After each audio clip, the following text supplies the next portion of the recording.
ভুয়া কোচিং আক্রমণ ভাগে ব্যর্থতা কি কারণে ব্রাজিলের এমন অবস্থা হলো?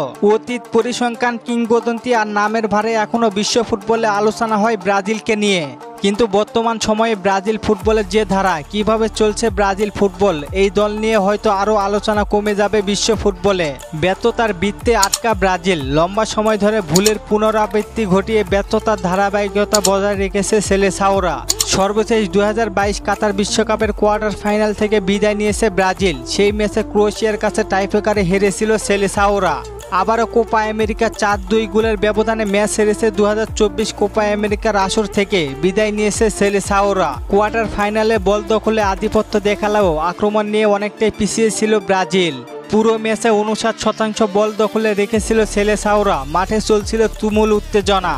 2 মিনিট পর পর চলছিল রেফারির বাঁশি। শুরু থেকে শেষ পর্যন্ত ফাইটিং ফুটবল খেলেছে দুই দল, যে কারণে পূর্ণাঙ্গ 90 মিনিট শেষে গোলের দেখা পায়নি কোনো দল। অতঃপর ম্যাচটি চলে যায় টাইব্রেকারে। সেই টাইব্রেকারে ব্রাজিলের হয়ে প্রথম শটটি করে এডার মিলিতাও। তার শটটি রুখে দেন উরুগুয়ের গোলকিপার। আবার ব্রাজিলের তৃতীয় পেনাল্টি মিস করেন ডগলাস লুইস। তখন ম্যাচের ফলাফল হয়ে যায় 3-1 গোলের ব্যবধান। সর্বশেষ 4-2 গোলের ব্যবধানে হেরে যায় ব্রাজিল।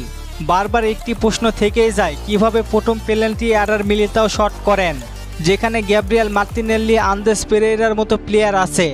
2022 সালে রদ্রিগো প্রথম পেনাল্টি মিস করে ব্রাজিলকে কাঁদিয়েছে। এবার 2024 সালে এডার মিলিতাও মিস করে ব্রাজিলকে আবারও কাঁদালেন। দুই রিয়াল মাদ্রিদ তারকার জন্যই ব্রাজিল পেয়েছে পরাজয়ের স্বাদ। অথচ ক্লাবে তারা অসাধারণ পারফরমেন্স করে যাচ্ছেন। প্রত্যেকবারে দেশের ফুটবলকে খালি হাতে ফিরিয়ে দিচ্ছেন তারা।